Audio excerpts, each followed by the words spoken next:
Doctor APA Abdul Kalam మాజీ రాష్ట్రపతి జ్ఞాపకార్థం సిపిఆర్ డేగా గుర్తించినందున పునర్జన్మ పేరుతో అవగాహన కార్యక్రమాన్ని సమావేశ మందిరం జిల్లా కలెక్టర్ కార్యాలయంలో నిర్వహించామని డాక్టర్ కె ప్రమోద్ కుమార్ జిల్లా వైద్య మరియు ఆరోగ్య శాఖాధికారి తెలియజేశారు.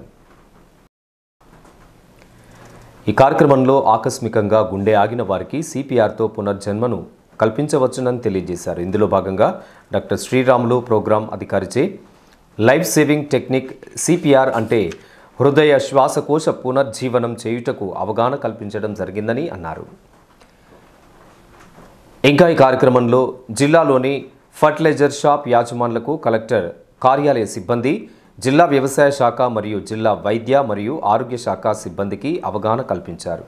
కార్యక్రమంలో ఆదిరెడ్డి, జిల్లా వ్యవసాయ అధికారి సుధాకర్ రెడ్డి, ప్రోగ్రాం అధికారి అభినయ్ తదితరులు పాల్గొన్నారు.